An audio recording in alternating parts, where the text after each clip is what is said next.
azumuhumuriza uti ntabwo nagusize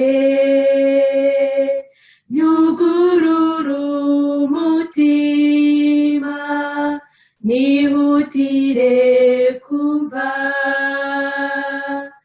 ijwi ryawe ry'impuhwe nyuzuza ibyishimo bwiza ijwi ryongorera bwira n'urukundo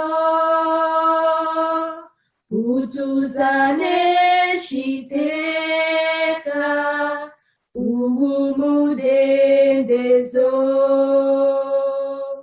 vugana nanjye iteka bwira ubudahwema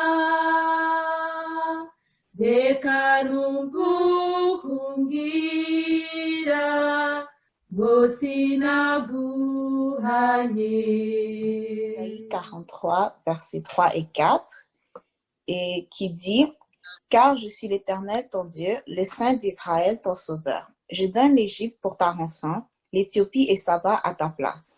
Parce que tu as du prix à mes yeux, parce que tu es honoré et que je t'aime. Je donne des hommes à ta place et des peuples pour ta vie. » Que Dieu puisse bénir sa parole. Amen. Amen. Donc, si nous pouvons tous nous incliner pour la prière. Prions. Notre Père qui es aux cieux, merci de nous avoir gardés, de nous avoir protégés pour la semaine, Seigneur. Et merci d'avoir permis à nous tous d'être réunis ici en ce moment pour te louer et te glorifier. Seigneur, nous savons que nous aurions tous aimé puisse être à l'église, Seigneur, mais tu connais qu'est-ce qui se passe en ce moment dans le Seigneur, soit avec les gens qui ont besoin de toi, Seigneur. Tu connais tous nos maux et nos douleurs, Seigneur, et tu puisses apaiser nos souffrances. Sois avec nous tous pour durant le reste du culte, Seigneur, et que tu puisses permettre à ton Saint-Esprit d'être dans chacun de nos cœurs, Seigneur, pour que nous puissions mieux accepter ta parole, Seigneur. Sois avec aussi le pasteur pendant sa prédication, que tu puisses bénir sa parole et faire que tout ce qui puisse sortir de sa bouche ne vient pas que de lui, mais aussi vient de ta parole et qu'il puisse mieux honorer ta grâce, Seigneur. Sois aussi avec les gens qui vont se baptiser, Seigneur. Garde-les et protège-les. Et fais que le reste du culte puisse bien se passer, Seigneur. C'est par grâce que nous t'avons prié. Au nom de Jésus. Amen.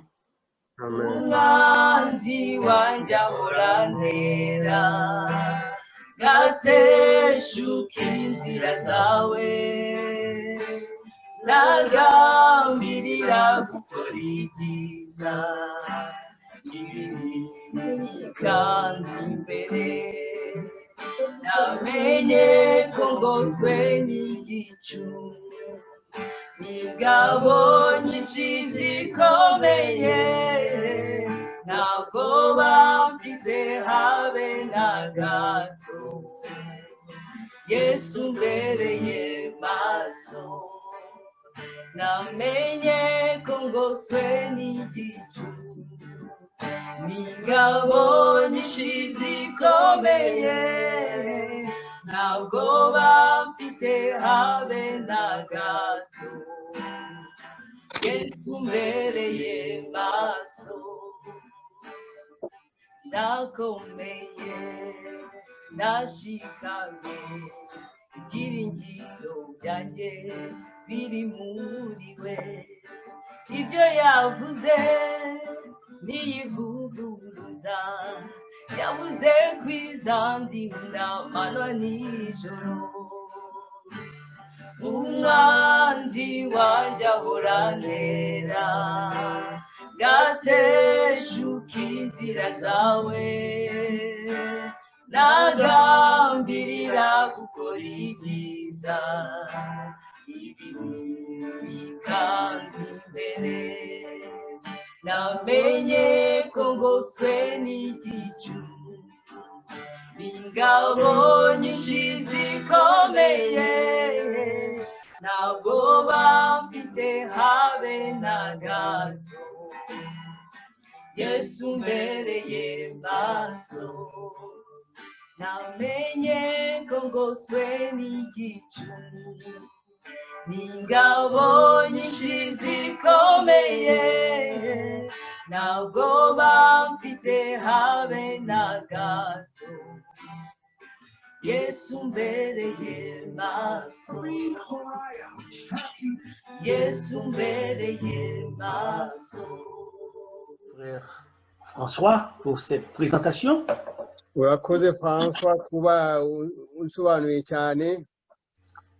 J'ose croire que nous sommes parvenus à atteindre l'Afrique, l'Europe, l'Australie et l'Asie, le monde entier, disons.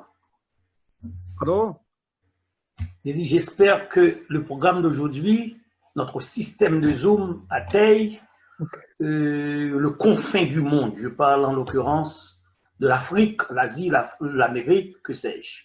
Ndizera ko porogaramu yacu y'uyu munsi ishobora kugera muri Afurika, mu Buraya, muri Oceania, ahantu hose ku isi yose kubera umurongo turiho wa Zoom. En un mot, si nous avons des visiteurs parmi nous, je leur souhaite une cordiale bienvenue dans le Seigneur. Mu magambo make rero nkaba nishimiye kwakira abashyitsi baturimo bose ko Imana ibafashe kandi bahire. N'oubliez pas le mot d'ordre, c'est aujourd'hui, 3 heures, vous devez être branchés pour la cérémonie de baptême. Ntimwibagirwe ko saa 9 mugomba kujya kuri Zoom kugira ngo murebe umubatizo wa saa 9 uyu munsi mu masaa 6. Je donne des hommes à ta place. Umutwe w'amagambo aravuga ngo nta abantu mu mwanya we, abantu mu mwanya ni kuko abantu bagomba gusimbura undi mu ikindi kintu undi muntu. Je donne des hommes à ta place. Ntanze abantu mu mwanya we, ntanze abantu mu mwanya wawe. Tu ne sais où aller, où s'asseoir, où se tenir, où s'incliner. Uzi aho ugomba kujya hose, aho ugomba kwicara, aho ugomba kujya ahantu hose urahazi. Marchant dans une vallée, évader et courir sur un chemin sans lendemain, jonché d'épines et de ronces. Ugenda mu kibaya kirimo amahwa n'amabuye biguteza ingorane. Fixant les yeux sur un ciel assombri, enveloppé de nuages fumants. Ureba mu kirere mu ijuru rikikijwe n'ibicu. Encerclé partout dans un entonnoir sans fond. Ukikijwe n'ahantu hijimye. On crie et les pleurs dévalisent la pente escarpée sans le secours de quiconque.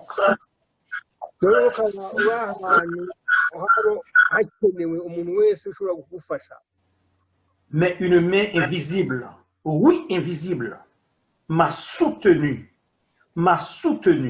m'enveloppé.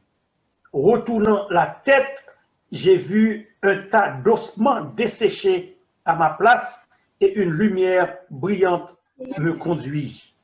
Ikiganza cyawe kitagaragara cyarankikije kiramfasha noneho mbona ibishobora kungirira akamaro. Le verset de la méditation du jour se trouve dans Ésaïe 43, versets 3 et 4. Isomo ry'uyu munsi rero tugiye kwigira hamwe riri muri Yesaya 43:3-4. Car je suis l'Éternel ton Dieu, le Saint d'Israël ton Sauveur.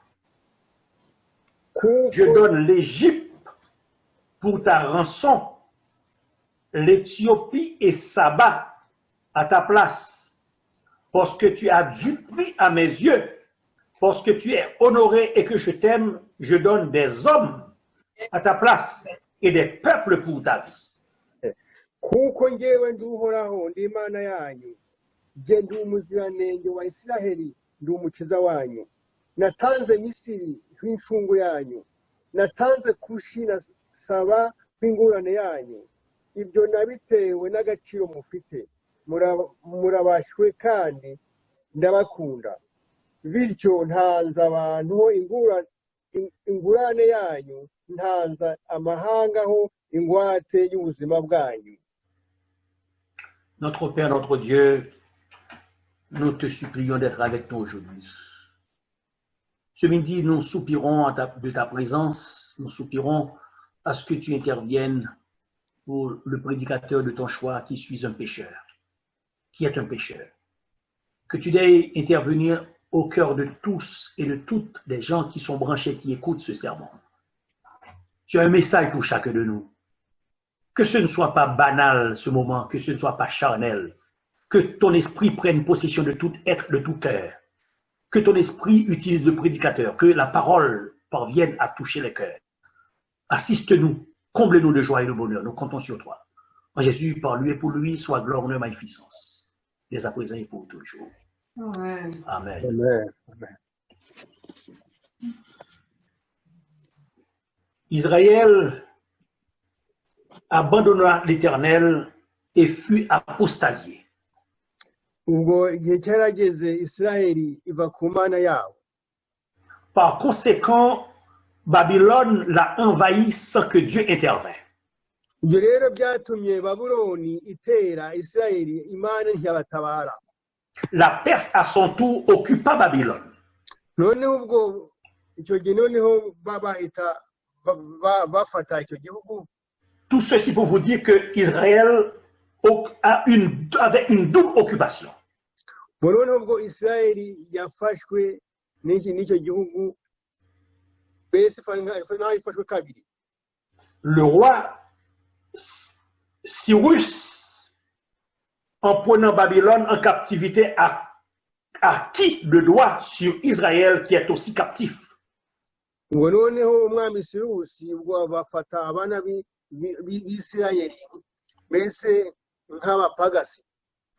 Au lieu de continuer à utiliser la rigueur et le mauvais traitement à Israël, aho kugira ngo bafate neza Isirayeli, au contraire, il a relâché prise sur le peuple de Dieu. ubwo noneho ubwo bahise mbese baboroshya ho gatoya. Israël se trouva au fond du baril, Isirayeli yageze mu kaga gakomeye, oppressé et martyrisé par la Perse. ubwo noneho ubwo abaperesi bari barabamereye nabi cyane. Dieu regarda la situation de son peuple, Imana ireba akaga abana bayo barimo, a suscité cette clémence au roi des Perses pour la liberté de son peuple. noneho ikora ku buryo umwami w'abaperesi imushyiramo ikintu cy'impuhwe kugira ngo abana bayo bazacungurwe. Par conséquent, il a fait un échange avec le roi de Perse. Il récompensa le roi de Cyrus par ce geste en le permettant de capturer plusieurs autres nations. Noneho icyo gihe byatumye Imana ituma Sirusi mbese akomeza gufata ibihugu by'andi mahanga yose Imana yahembye Sirusi, Tels que l'Égypte, l'Éthiopie et la Séba. muri Egiputa na Isirayeli Lorsque nous lisons l'histoire, nous réalisons que ces pays furent effectivement conquis par le roi Cambis, le fils de Cyrus.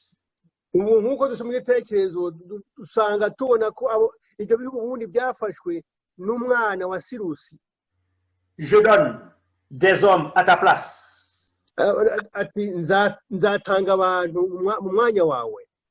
La maltraitance et le supplice qu'Israël devrait subir furent jetés sur deux nations païennes. Akaga rero Isirayeli yagombaga kujyamo kagiye ku bandi bantu. Frères et sœurs, ce ne fut pas la volonté de Cyrus d'agir ainsi, mais la manifestation du dessein de Dieu pour son peuple. Ibyo rero Imana yabikoreye abana bayo. Peu importe son état et la profondeur de son péché, Nubwo abana bayo bari barakoze icyaha gikomeye, ce Dieu fidèle et plein de compassion et miséricorde ne saurait tolérer la maltraitance de son peuple. iyo Mana yakundaga abana bayo n'urukundo rwinshi, ntabwo yemeye ko abana bayo bafatwa nabi bageze aho ngaho. Par conséquent, quelqu'un d'autre fut suscité à dessein le sort qui fut réservé à Israël. aho rero byatumye akaga abana b'Isirayeli bagomba kujyamo byagiye ku bandi bantu. Tout ceci s'est fait pour une seule chose, parce que Israël avait du prix aux yeux de l'Éternel. Ibyo byose rero byabaye kubera ko abana bayo bari bakunzwe n'Imana yabo. L'Éternel l'a choisi comme sienne. Imana rero yafashe Isirayeli nkaho ari iyayo. C'est pourquoi qu'il est écrit dans 2 Chroniques chapitre 16 verset 9. Ni nk'uko byanditswe rero mu gitabo cy'amateka cyangwa ibyo ku ngoma ya kabiri igice cya 13:9. Car l'Éternel étend ses regards sur toute la terre pour soutenir ceux dont le cœur est tout entier à lui. Kuko rero Uhoraho areba ku isi hose kugira ngo akomeze abamwiyeguriye babikuye ku mutima, noneho we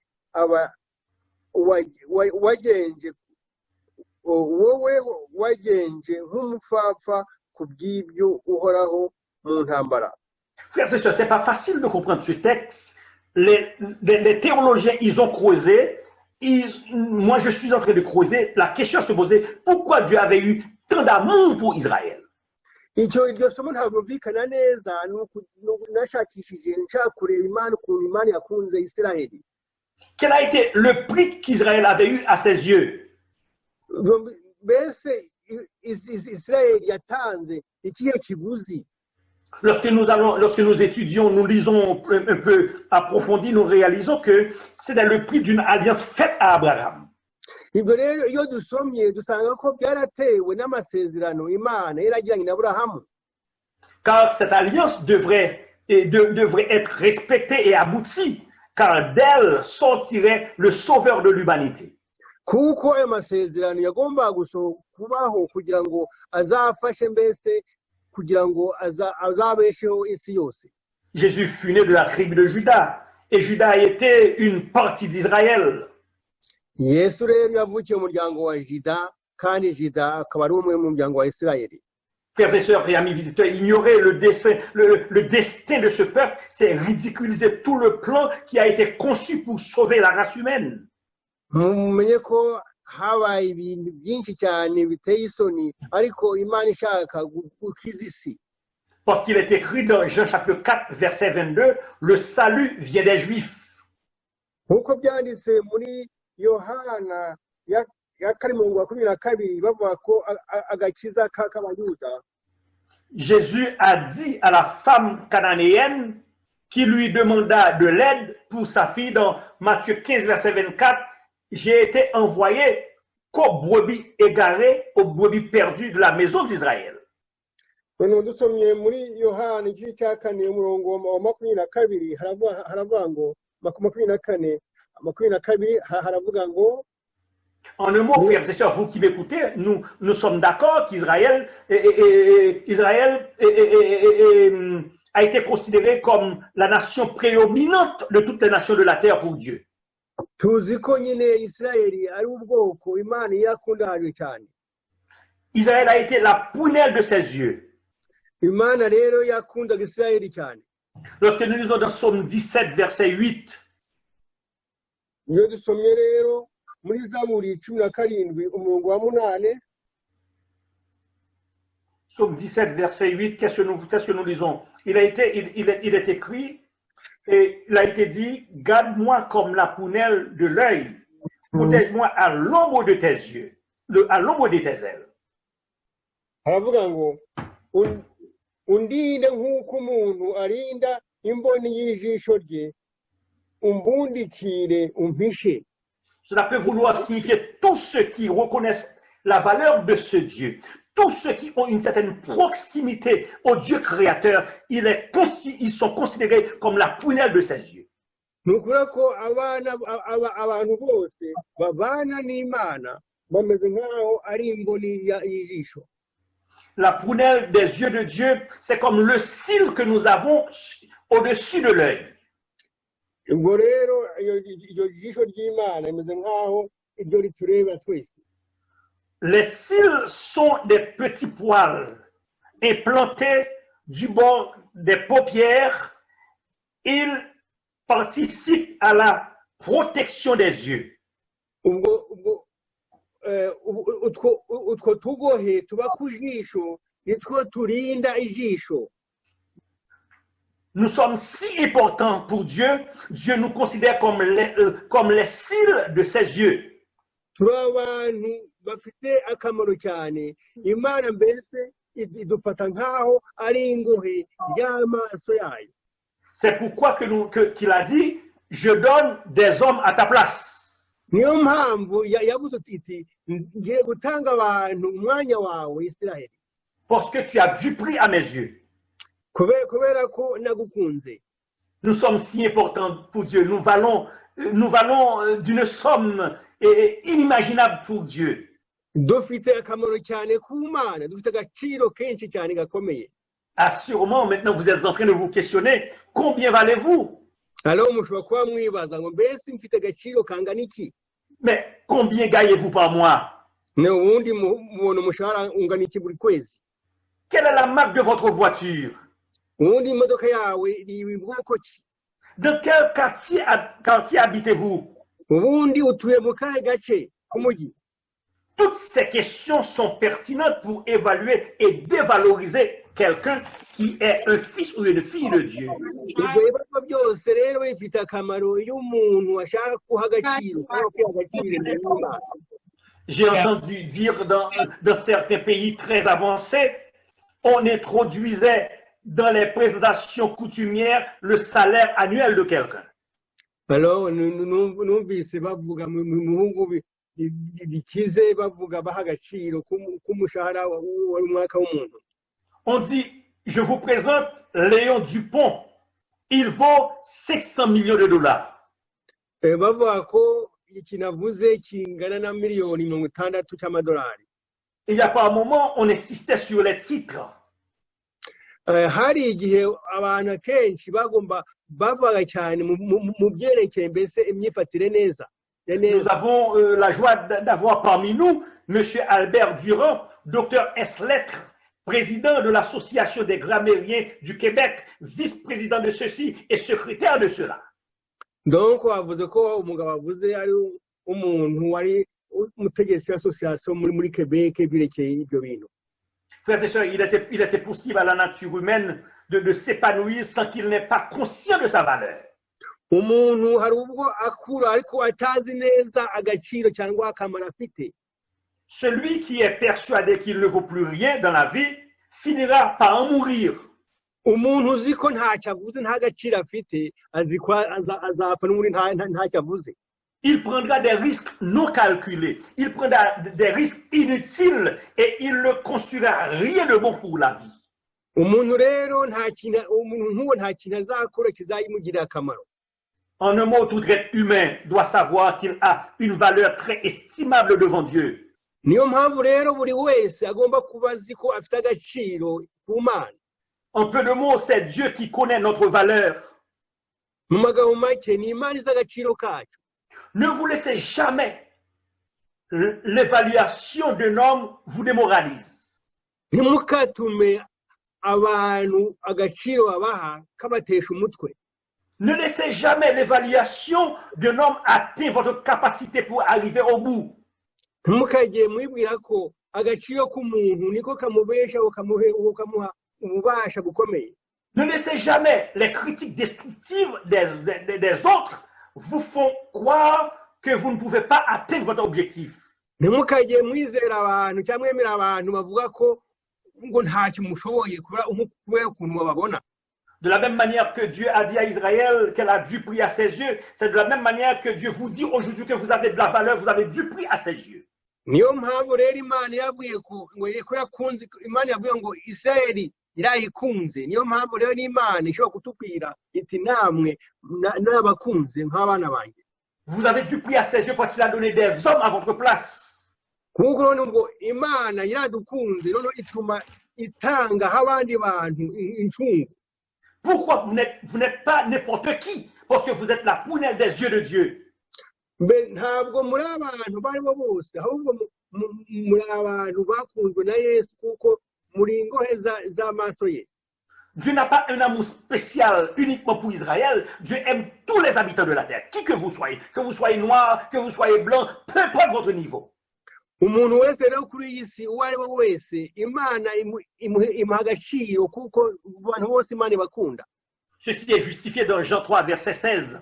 Autant, et ce texte a autant de valeur que beaucoup d'autres textes bibliques. Jean 3, verset 16. Dieu a tant aimé le monde qu'il a donné son Fils unique afin que quiconque croit en lui ne périsse point, mais qu'il ait la vie éternelle. Iri somo rero rya Yohana 3:16 rivuga ngo Imana yakunze cyane abantu bo ku isi yose ku buryo yatanze umwana wayo w'ikinege kugira ngo umwizera wese adapfa burundu ahubwo ahabwe ubugingo buhoraho. Iryo somo ryo agaciro gakomeye cyane ku Mana. Cela veut dire Dieu nous a fait don de son Fils qui vint et il a payé le prix de nos culpabilités. No kuvuga ko Imana yatanze rero nk'impano kuri twe umwana wayo kugira ngo mbese arihe ibyaha byacu. Nous ne sommes pas un laissé-pour-compte. Ntabwo tuzapfa ubusa. Nous ne sommes pas un avorton. Ntabwo turi impfabusa. Nous ne sommes pas une marge de la société. Nous sommes des enfants aimés par Dieu. Ntabwo turi abantu batagifite agaciro ahubwo turi abana b'Imana kandi Imana iradukunda. Parce qu'il a donné des hommes à notre place. Kuko yatanze abantu nkaho ingwate kuri twebwe nk'incungu kuri twe. J'ai lu quelque part l'histoire d'un petit garçon qui fréquenta une école. Nasubiye agatekerezo k'umwana wigaga ahantu. Ses parents furent très malheureux, très pauvres. Ababyeyi be bari abakene cyane. Presque chaque jour, il va à l'école sans avoir pris son petit déjeuner. Il va à l'école et faim. Buri gihe ajya ku ishuri nta mpamba akirirwa buri munsi yashonje. Aux heures de récréation, il est toujours allé manger la nourriture des autres. Rero mu gihe babaga bagiye ku kiruhuko yasaga abana bagenzi be utwo kurya kugira ngo bashobore kurya. En sorte que constamment il y a eu toujours des plaintes concernant cette situation des autres qui ont perdu leur déjeuner, qui ont perdu leur dîner. Buri gihe rero habaga hari ikibazo cyo kuvuga ngo nk'umuntu udafite icyo kurya impamba ye yatakaye. Il y a des murmures dans la classe qui auraient pu faire une chose de ce genre. Usanga mu ishuri bavuga ko ibyo bintu bavuga tumeze gutyo mbese ku bana. Fatigué de recevoir chaque jour des plaintes, un jour, le professeur a mis en place un principe dans la classe, stipulant. Ubwo rero kuri iki kibazo umwarimu yahise afite icyemezo yo gushyiraho gahunda imeze itya. Car il a dit, dans ce principe, c'est une loi qui a été mise sur place et tous les élèves, ils ont été au courant. La loi dit ce qui suit, que celui qui agit de la sorte arrête immédiatement, car s'il est pris en flagrant délit, il risque de subir une peine corporelle qu'il regretterait. Yavuze rero yavuga ati nk'umuntu uzakora icyo kintu byo kurya by'abandi ko icyo gihe bazamuha igihano gikomeye cyane kizamumera nabi cyane. En dépit de cette menace, ce gamin avait eu tellement faim et il continua à contourner le système, il continua à utiliser des ruses de toutes sortes pour arriver à bout à sa faim. Kuko uwo mwanya nubwo bashyizeho iryo tegeko uwo mwanya buri gihe yabaga ashonje ntabwo byamubujije gukora ibyo bintu byo kubira abandi bana kugira ngo yice isari. Un jour, il a commis une erreur de jugement. Uwo munsi umwe rero yaribeshye cyane. Quelqu'un lui a découvert en train de manger le dîner d'un autre. Noneho umwe azakumufata ari kuri ibyo kurya by'undi. Soudainement, le professeur l'appela et lui dit, le châtiment pour celui qu'on aurait trouvé en train de faire un geste de ce genre, c'est 50 coups de fouet. Icyo gihe rero yavuze ati umwami yavuze ati kubera iteko twashyizeho umuntu rero ufashe kubera icyo cyaha cyo kwibyo kurya by'abandi agomba gukubitwa inkoni 50. Toute la classe se mettait debout pour assister à cette cruauté. Abana bose rero baramukikiza ngo barebe ibigiye kuba. Ce gamin si frêle, il n'y a que des os et de la peau. aho kana rwose kameze nabi karira kameze nabi cyane. On pouvait voir la souffrance et la misère à travers ses yeux. Babonaga mu maso ye ubukene bwe n'akababaro ukuntu yari ameze. Il descendit son pantalon pour recevoir ses coups de fouet. Noneho amanura ikabutura ye kugira ngo bamukubite ibyo biboko 50 ku kibuno. On pouvait voir les os de ses fesses, les os de sa hanche, on pouvait voir ses côtes. Kubera inzara wasangaga amagufa yo ku kibuno yo ku mbavu ze umugongo hose agaragara. Un premier coup de fouet le bouscula vers l'avant. Inkoni ya mbere yashoboraga gutuma apfa. Un deuxième coup de fouet le poussa vers l'autre côté.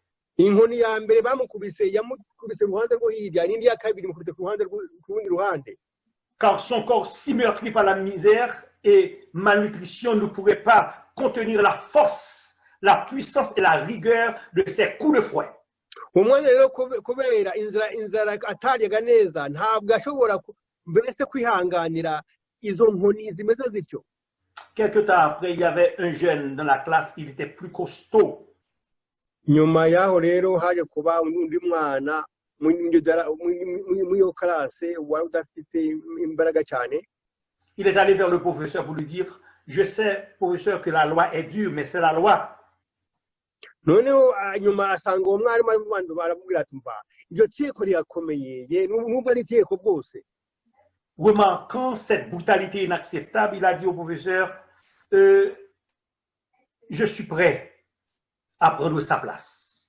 Abonye izo nkoni bakubita uwo mwana ziteye ubwoba agira impuhwe uwo mwana abwira mwarimu ati mwarimu nshaka ko nkubita izo nkoni mu mwanya we. Lorsque le professeur éleva sa main pour frapper le gamin a regardé en arrière, il a vu le costaud qui est arrivé. Il lui a dit, mets-toi à côté, je suis prêt à prendre ta place. Noneho rero igihe umuntu wakubitaga uwo mwana wakoze icyaha yagiye kumukubita, igihe yamanikaga inkoni uwo mwana yavuze ati wowe hagarara izo nkoni ngiye kumukubita zinkubite. Voilà ce que Dieu a fait pour le peuple d'Israël. Ibyo rero nibyo Imana yakoreye abana b'Isirayeli. En dépit de son état de rébellion, nubwo batubahaga Imana, ce peuple a été maltraité par les Perses. Dieu a suscité des autres nations pour le remplacer. Abaperesi bajujuje abana b'Isirayeli, ariko rero Imana yakoze ku buryo ifata ubundi bwoko bw'ahandi kugira ngo bafate umwanya wabo mu Isirayeli kugira ngo n'ibyo byago bari barimo. Je donne des hommes à ta place. Mva ngiye gutanga abandi bantu umwanya wanyu. La valeur d'un billet bancaire ne dépend pas de la qualité du papier et de l'encre qui le compose.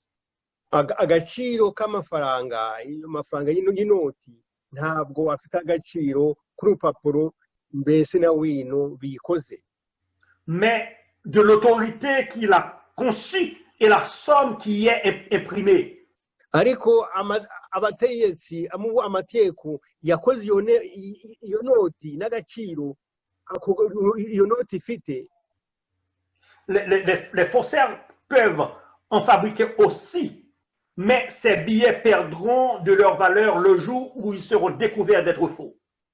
Alors muzi ko ayo mafaranga ashobora kuzata agaciro igihe kigeze bigaragaye ko ayo mafaranga atariyo. De la même manière, frères et sœurs, votre valeur humaine et spirituelle ne dépendent pas de votre capacité intellectuelle et sociale. Bene data agaciro kanyu ntabwo gaterwa nuko mwize cyangwa mufite agaciro muri communauté. Mais cela dépend de ce que Dieu voit de vous et cela dépend de ce qu'il apprécie de vous. Ahubwo biterwa n'agaciro Imana ibabonamo mbese nuko ibona nicyo muyimariye. Vous devez savoir, frères et sœurs, Dieu a un jugement, a une critique différente des autres par rapport à vous. Yesu areba atureba mu buryo butandukanye nuko twebwe twireba cyangwa tureba abandi. Il n'est pas propre à vous rejeter par vos fautes et erreurs commises. Ntabwo Imana itujugunya kubera amafuti yacu. Il n'est pas propre à prêter préjudice sur votre manière de faire et de penser. ntabwo imana iduha agaciro cyangwa ngo iduhane kubera ibyo dutekereza cyangwa ibyo twakoze. Il n'est pas propre à vous mettre à l'écart parce que vous avez commis une bêtise. ntabwo imana idushyira mu kato kubera ko twakoze ikosa. Il n'est pas propre à vous détruire en vous critiquant avec les autres. ntabwo rero imana ntabwo iduha agaciro ko kutureka kubera ko mbese ituvuga nabi mu bandi. Parce que vous êtes la prunelle de ses yeux, il donne des hommes à ta place. kubera ko muri ngohe amaso yayo niyo mpamvu igiye gutanga abandi ku mwanya wanyu. Parce que vous êtes le centre de son monde, le centre de son intérêt. kubera ko muri abana bayo muyifite agaciro. Le premier homme qu'il a donné à votre place, c'est Jésus. umwana wa mbere yatanze umwanya wanyu ni Yesu Kristo. Le jour où vous aviez signé cet accord avec Jésus, vous avez atteint une nouvelle dimension.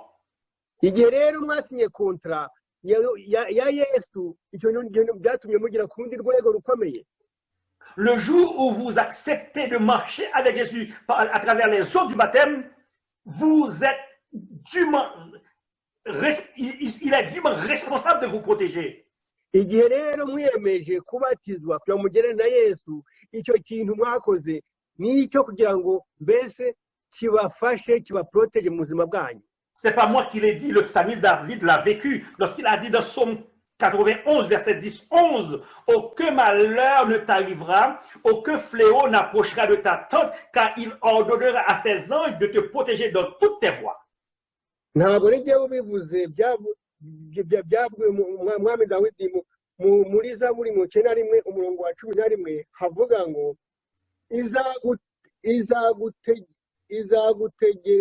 izagutegekera abamarayika bayo bazakurinda aho uzanyura hose.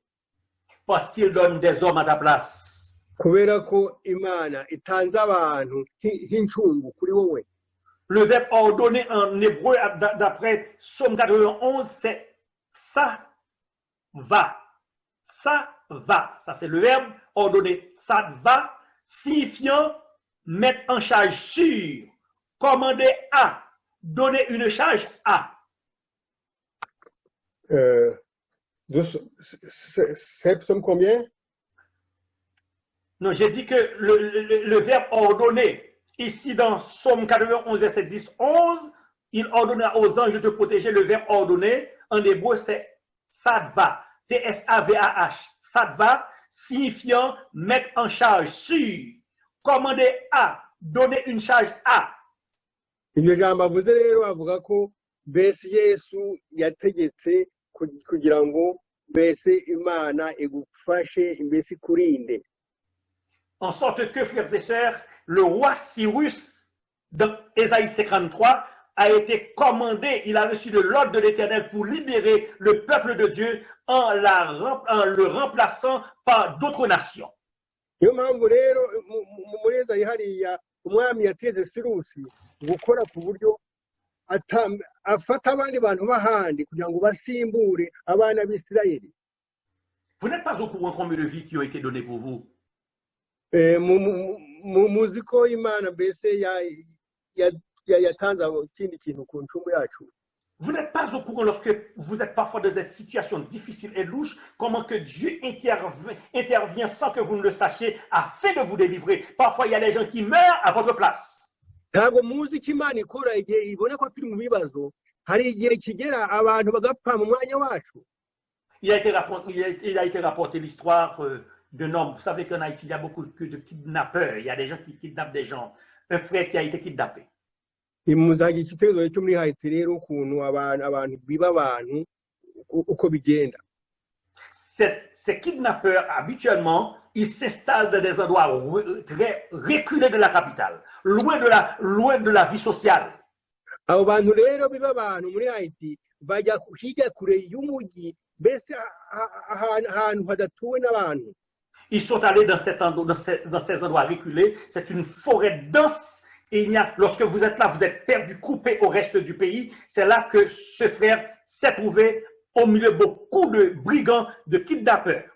Aho hantu rero hari kure y'umujyi nko mu ishyamba ukahagera noneho ukagwa mu gace k'abo bagizi ba nabi b'abajura. Il a dit qu'il n'était pas seul lorsqu'il a vu qu'il y avait beaucoup de gens qui ont été là avant lui. noneho rero ubwo muntu akavuga ko ntabwo ari wenyine wagize muri ako kaga, avuga ko hari abantu byabayeho mbere ye. Mais il priait constamment l'Éternel pour intervenir afin de les délivrer. ubwo yasengaga cyane, asenga Uwiteka kugira ngo Imana imufashe imukure mu kaga yarimo.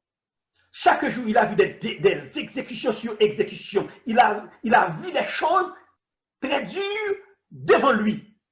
buri munsi akaba yarabonye ukuntu abantu bapfaga buri munsi imbere ye.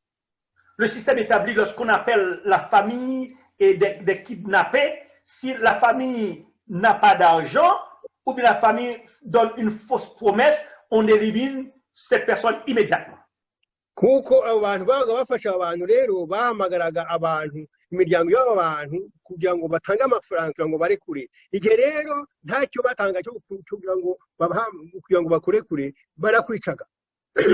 Il a vu des trous creusés partout dans la forêt. Beaucoup de gens sont morts. On les a jetés dans un trou. On a mis des sables de la terre et puis c'était tout. yabonye rero mu iryo shyamba ahantu hari intumbi nyinshi cyane bahambaga ahantu hose banyanyagije ahantu ngo mu ishyamba. Samedi est arrivé, dimanche est arrivé.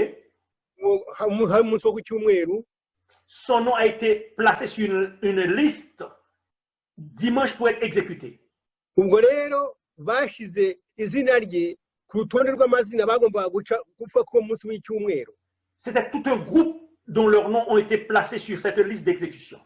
ubwo rero abo bantu bari bashize kuri urwo rutonde, abo bantu bagombaga gupfa. En sa présence, il a vu des gens qu'on a exécutés avec une balle au front, une balle à la tête, ils sont tombés. yabonaga n'amaso ye abantu bicaga barashe imbere ye, bakabona barashe bituye hasi barapfuye.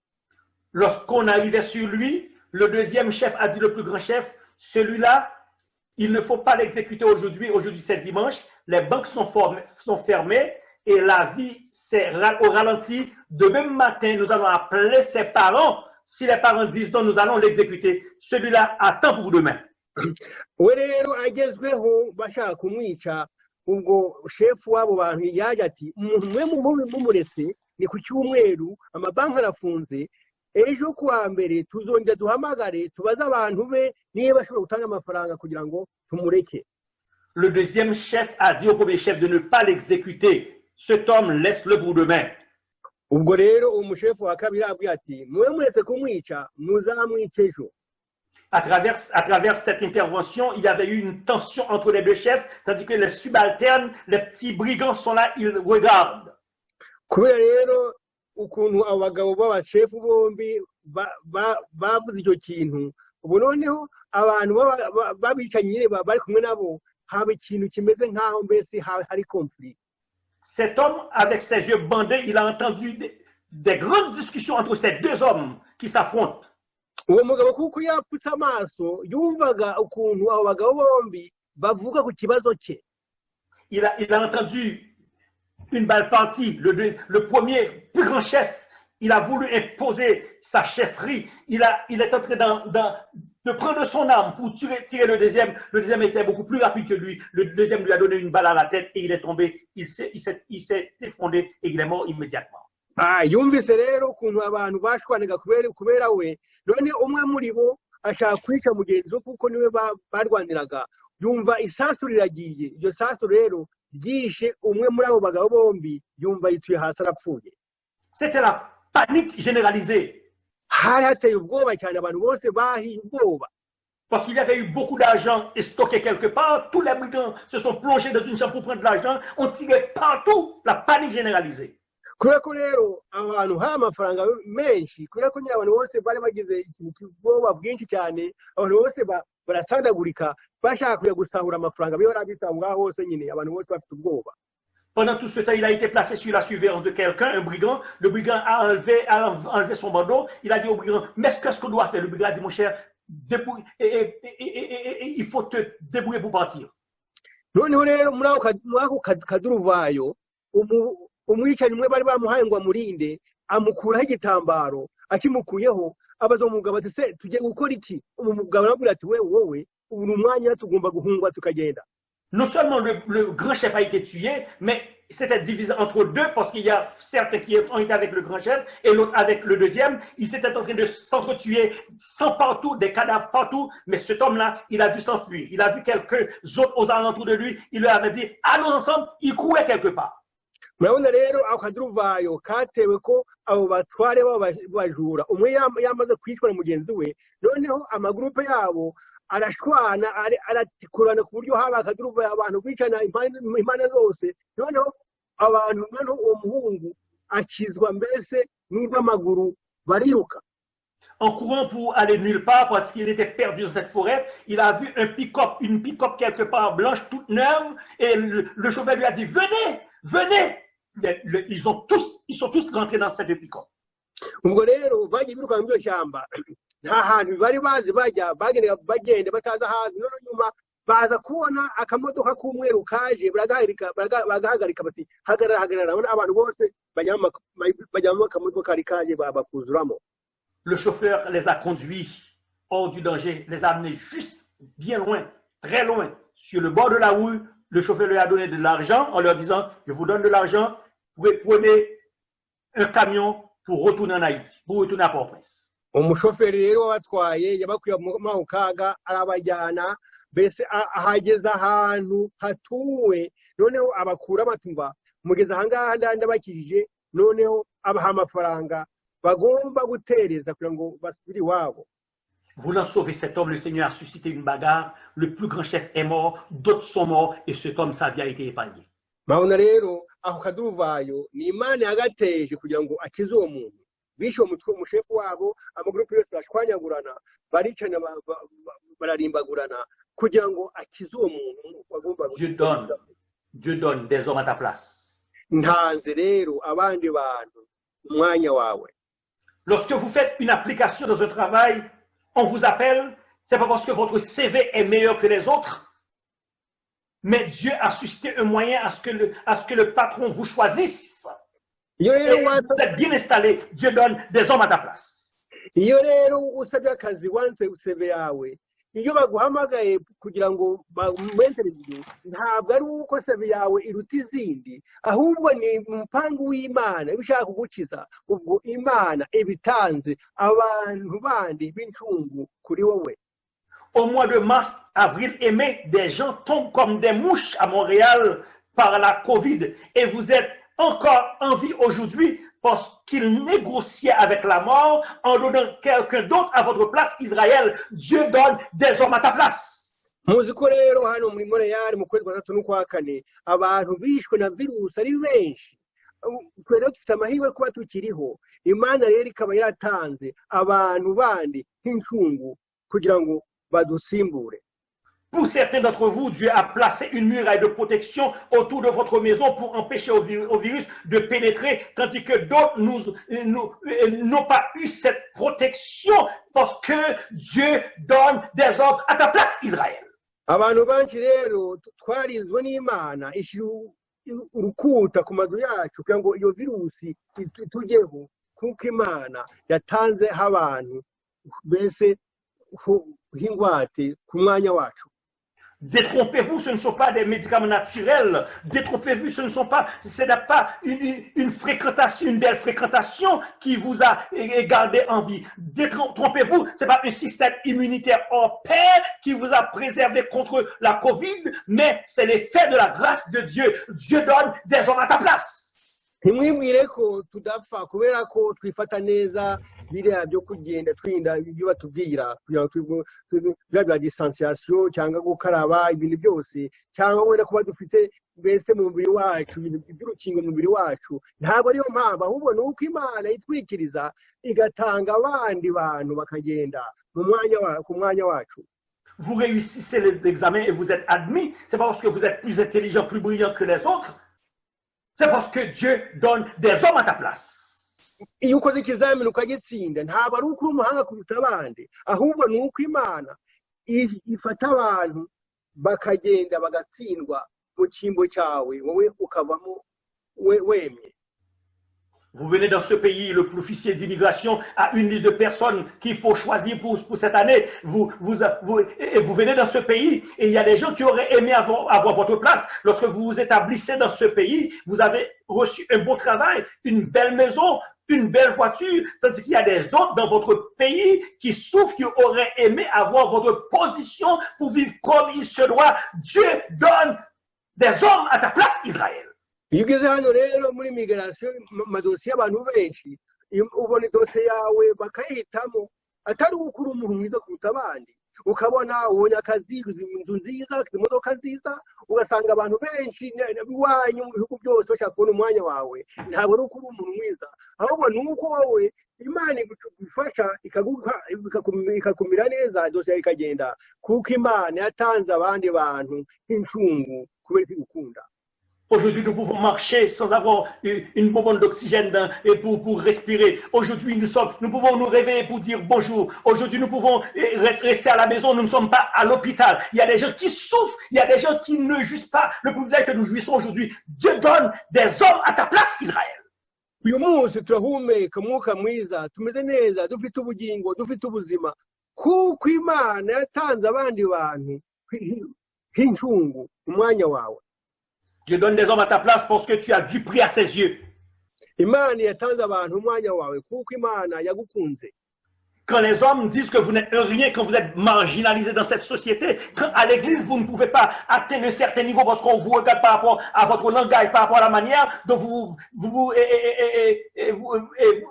les vêtements que vous portez, n'oubliez pas que Dieu donne des hommes à ta place. Umva muri communauté umeze neza ufite akazi keza mu rusengero baguha imyanya myiza ukagira akazi keza ntabwo ari uko uri umunyabwenge kurusha abandi ahubwo ni uko imana yakwikundiye igatanga abandi bantu nk'ingwate mbese kugira ngo basimbura kandi bagomba kujyamo wowe ukamererwa neza. Vous faites partie d'une société, c'est parce que vous dites qui est important, mais c'est qu'il a dit qui est important. Vous faites partie d'une communauté, lorsque vous êtes dans un comité, c'est parce qu'il est dit qui est important, c'est la personne qui l'a dit qui est important. N'oubliez pas que vous avez du prix aux yeux de l'Éternel. Il donne des hommes à ta place. Ntabwo rero aho turi mu makomeza turimo yose ari uko turi beza cyangwa dukora byiza kurusha abandi ahubwo ni uko imana yatanze abandi nk'incungu umwanya wacu. Peu importe votre état, peu importe votre niveau d'intelligence, peu importe votre situation économique, peu importe votre situation académique, ce qui importe pour Dieu, c'est d'avoir cette proximité. Lorsque vous et moi, nous prenons le mal et plaisir à rester à ses pieds, il est écrit 1000 tombent à tes côtés, 10 000 à ta droite, tu ne seras pas atteint. De tes yeux, tu verras la rétribution des méchants. Les enfants de Dieu se sont protégés parce que Dieu donne des hommes à sa place. Ntabwo rero kuri iyi si ntabwo ari uko wize cyangwa ufite amashuri menshi cyangwa muri communauté ufite agaciro urakomeye mu bantu cyangwa ufite ibindi byubahe bikomeye ntabwo ari uko rero uri mwiza kurusha abandi ahubwo ni uko imana iguhitamo iri kuko itanga abandi bantu umwanya wawe. Si tu n'as pas de valeur pour votre mari et pour ton mari, si tu n'as pas de valeur pour la société, si tu n'as pas de valeur pour tes enfants, si tu n'as pas de valeur pour tes amis, si tu te sens si bas, si reculé, n'oublie pas une chose, c'est que Dieu, tu as du prix aux yeux de Dieu. Peu importe ta situation, il y a un Dieu qui te comprend. Peu importe ta situation, il y a un Dieu qui peut te relever et te faire asseoir avec les grands de son peuple, parce que Dieu donne des hommes à ta place. Niba ari udafite agaciro mu muryango wawe ntufite agaciro imbere y'abana bawe ntufite agaciro muri communauté yawe ntufite agaciro mu gihugu cyawe ntabwo ni uko imana yagukunze ubwo rero igihe kazanagera ikazakujyana aho yakugeneye kuko yagutanzeho abandi bantu umwanya wawe kugira ngo wowe ucungurwe. Que le Seigneur te renforce aujourd'hui. Ko imana igufashe uyu munsi. Qu'il nous permet de partir avec l'idée.